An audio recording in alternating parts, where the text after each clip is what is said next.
Hi, and welcome to another edition of Strategic Business Insights. So, are you brilliant or are you just weird? In this video, we're going to assume that you're both. Today we're going to talk about achieving greatness and what's actually required to achieve greatness. Jim Collins, who's an author, wrote the book Good to Great, had a great quote in his book. He said, "Good is the enemy of great." Let me say it again. Good is the enemy of great. And I'll tell you why. Most people, let's just assume it's a ladder, right? And greatness is at the top and bad is down here.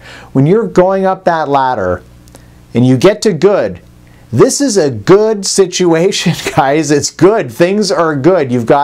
Maybe you've got your house, you've got your husband or your wife, maybe some kids. Things are good. Most people stop at good. Very few people try to push past good to great. Okay?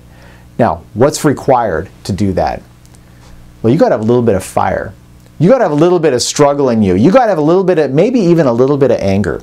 Okay? Your weirdness, your struggle, the things that make you imperfect, that's the fuel that will drive you past good to great. People don't understand. A lot of people will point to their weakness, will point to their struggle, will point to the area in their life where they feel like they're a victim, and they'll use it as an excuse not to take action.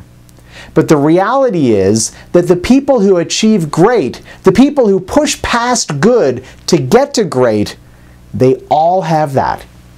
They all have that struggle. They all have that fire. They all have a little bit of that spice. I mean, I'm not going to say 100%, I'm sure there's exceptions, but the vast majority, if you look at these interviews when they're interviewing someone who's really successful, almost invariably they say, or rock stars. I remember when I was a kid and I used to watch these interviews of rock stars, and they'd say when they were in high school they had no friends, they were the loser, they were the outcast, right? Or now I'm older, so I'm watching interviews about business people who have been very successful, and it's the same thing. Oh, when they were young, this happened, that happened, they struggled with this, they had to deal with that, unusual circumstances, they are weird, they're unusual people. Einstein, when Einstein was a kid, people said he was uneducatable. I don't know if I'm saying that right, but they thought he was not, you couldn't educate this kid. He was too weird. And he ended up being one of the greatest minds of all time. These stories, there isn't one of these stories. There's thousands of these stories where people have something weird, something difficult, some sort of struggle, some sort of weakness, some sort of battle that left them with fire in the belly. And that determination to push past good into great. The people who have it good, and this is the jealousy part, right? A lot of people have it good, right? There's a lot of people think that our world is full of people who are struggling, and there's no question that a lot of people struggle. But if you look into the neighborhoods of people around you, a lot of people have it fairly good. It's not perfect. They find things to complain about, but they've got a car, 2 cars, a family, a wife, a husband, a house. Things are pretty good, right? A lot of those people never had any serious struggle that they dealt with in their life. Now look, problems are relative, okay? They think they had incredible struggles to work through, right? They think they had incredible, just like I think I've had struggles, but meanwhile, I don't have struggles compared to someone who was born without arms and legs, right? A physical disability or some sort of other mental disability or whatever. There's all sorts of struggles that are far more serious than anything I've ever experienced. Meanwhile, my self-perception is that I've had struggles, right? And I have had some struggles. And you've got the same thing. I'm sure you've got perceptions in your mind. You've got some struggles you've had to fight through, right? But I'll tell you what, it's nothing compared to other people. Okay?